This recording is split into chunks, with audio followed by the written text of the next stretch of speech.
How's it going today, guys? Welcome back to another video. Today's video is going to be on my top 10 maintenance tips to keep your dirt bike running and moving absolutely prime.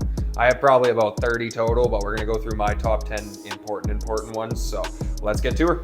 Alrighty, first things first is your air filter. I think this is a super big overlooked one. I know most dirt bike riders know to keep their air filter clean and oiled, but I bought a few used bikes where they looked pretty nasty. So basically what you do, there might be a few different locations on a couple different bikes. I know Yamaha have them up by the tank or the fuel tank. There's probably a few European bikes that have them in different locations, but generally for most Japanese dirt bikes, you'll have two screws here to take the seat out. You pop the seat off, unscrew the filter, pop the filter off, and then you get special cleaner. It's made for dirt bike filters specifically. You spray this cleaner on there, really soak it in there, let it sit for 10 to 15 minutes. And then you take a garden hose, or if you have a utility sink in your garage or whatever it may be, you clean it completely out, make sure all the old oil's out, the old grime, or all the just everything. Make sure all the old grime, the dirt, the oil, whatever else is it just worked into that filter is all cleaned out of there.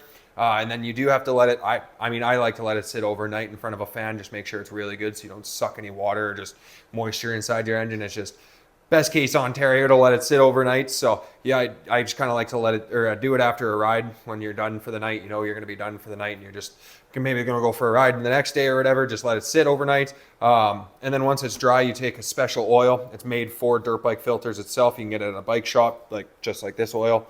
You coat the filter down, and then I like to wear a pair of gloves and work it in there and just kind of knead it in there and make sure it's all evenly spread. You can over oil it, so just beware of that. You don't want to absolutely coat it and just fill up your whole entire filter where it's like damn near dripping wet. That's too much. So you can over oil it. So beware of that.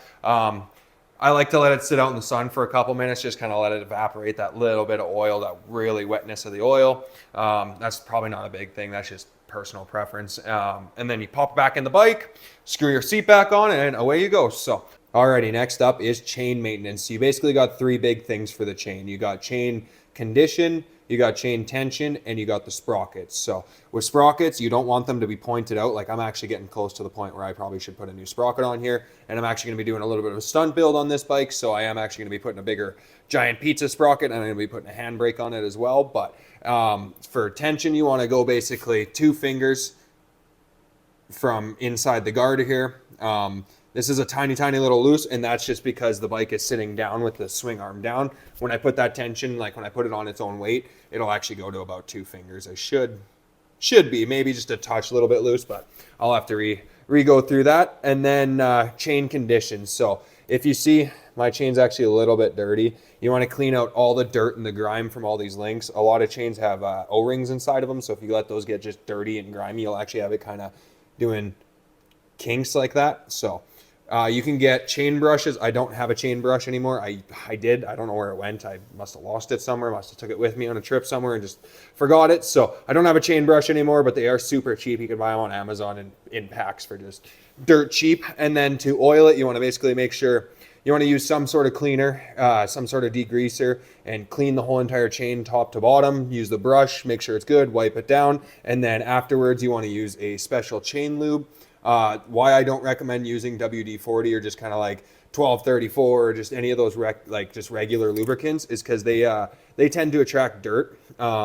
These ones are made to not attract dirt as much. It may sound stupid, but WD-40 does attract like a lot of dirt. I learned that when I was a kid on my BMX. Like you'd have a really dirty chain, and it was because, wow, we were always coating it with WD-40 and whatever else we could get. So anyways, on to the next thing. Alrighty, next thing's a little bit deeper inside your engine, but it is super important. So if you're not too mechanically sound, you might want to take it to a shop for this. But it is something really valuable to learn if you want to learn it. So basically you have 2 valves that open to let your air and your fuel in. Once that burns, you have 2 valves that open and it lets your exhaust out. And those run off your cam lobes and your cam chain, so it's got to be all timed right and everything. So you got to learn what, dead center or top dead center, all that jazz. You got to get feeler gauges, torque wrenches. If you guys want, I can make a video on how to exactly do that and how to go through it all. I do it pretty much every single year on this bike. I actually have to do it for this year. It makes your bike just start a lot better when it's hot, when it's cold. Just all around makes it run a lot better because it's fully in specs. So that's a really big thing, is checking your valve clearance, making sure that's all good. So on to the next thing.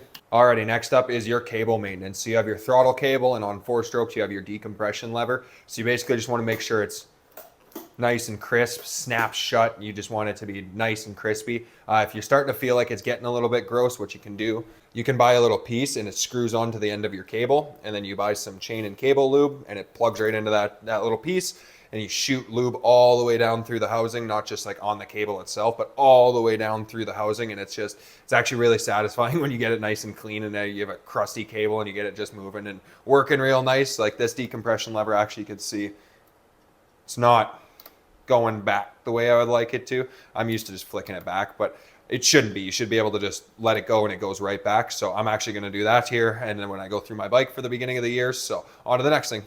Before we get into the next tip, I totally forgot about your clutch cable on the last tip. You want to lube your clutch cable, your throttle cable, and your decompression lever if you have a 4-stroke as well. But on to the next tip. It's super simple, super basic. I really hope you guys are doing the oil changes on your bikes. I like to change the filter every probably second oil change, maybe third. But basically changing the oil every second ride, at least third ride, especially stunt riding. You're a little higher in the RPM sometimes, but I used to use Honda oil, but I actually found out about this stuff at the bike shop that I go to around here, and it's really, really good stuff. And it's super awesome because when you crack your bung there to fill it, you can actually pull this guy out, and it comes with a funnel itself on it. So then you can just pour that right in there, and it's actually super nice. So this stuff is really, really good, and I do recommend it. Alrighty, the next thing is your shocks. So you have your seals, you have your oil, and you have your bleeders. So the oil is quite labor intensive to change.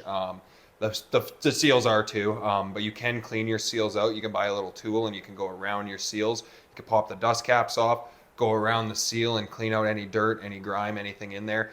You can also pop the seals off and wash inside there. Just make sure it's all nice and clean. The oil, you have to pull the whole thing apart basically and just rebuild the shock. But it is really nice to do, especially if you have an older bike. And then the micro bleeders.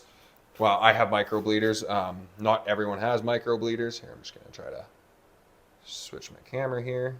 Alrighty, so there's my micro bleeders. Normally there's a little screw here and it likes to strip out, but if you find out what size that screw is, you can usually go buy these little micro bleeders, and then it's just a little push button, because after using this shock quite a few times, just up and down, up and down, up and down, up and down, you're gonna build pressure inside here, so you have to release the pressure from here. But with these little micro bleeders, you can just press a button and it releases the pressure immediately. So I'll actually stuff my mic up in there and see if you guys can hear. I probably have a little air pocket in there actually right now. So that's just all air just built up inside the shock. Basically just want to try to release that, not try to release it, unscrew that screw or get micro bleeders and release that pressure. So alrighty, next up is your brake system. So this goes for the front and the back brake system. I'm just using the back because it's all right here. You want to check your pad life. You want to check your banjo bolts, make sure those aren't leaking, make sure those aren't looking worn or have any weird wear to them.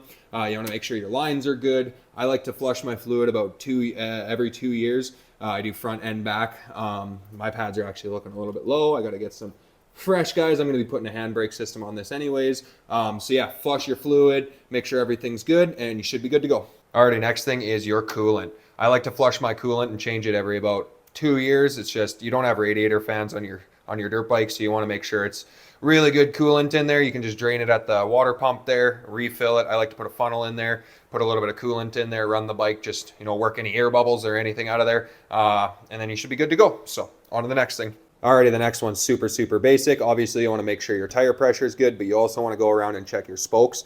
Make sure they're all nice and tight. You'll be able to feel if they're moving. I have a special torque wrench kit just for spokes specifically. You can use a little wrench and just go around and just snug them if they're a little bit loose. I do recommend the torque wrench kit. It is absolutely awesome. It makes it super easy. But yeah, you just want to make sure and go around and make sure they're all good. Especially with the rear tire, you're balancing on that. If you're wheeling a lot, you're balancing on that rear tire. So if you have an imbalance in your tire, you have a loose spoke, something bad could happen. So let's get on to the last thing. Alrighty, now for the last thing, but definitely not the least, arguably one of the most important things in that whole entire list is torque specking all of these bolts. So like every single bolt on this bike has a torque spec, except for, obviously the fairings and stuff like that might not. They probably do, but I don't follow them. But your triple clamps up here, those bolts all the way down, your axle nuts, your frame bolts. Like there's just, every single one has a torque spec. I have a nice special torque wrench that goes down to Newton meters, which works really well for all those bolts. Like your triple clamps, you can't, like you have to go to the torque spec or else you'll pinch off the tube and then your polish rod won't go through. Like there's very important torque specs on all these bolts. So I like to go through and hit as many of them as I possibly can just from the outside. Alrighty guys, that's all I got for you guys today. I hope that list helps you guys. If you want another one, shoot it down in the comments. I'm sure I can get another couple videos out of the amount of maintenance that I do on this bike. Don't forget I'm doing a giveaway at 500 subs, just a nice little small one to show some appreciation. I've been cooking on the subscribers and it feels absolutely amazing. So don't forget to like and subscribe, and see you later.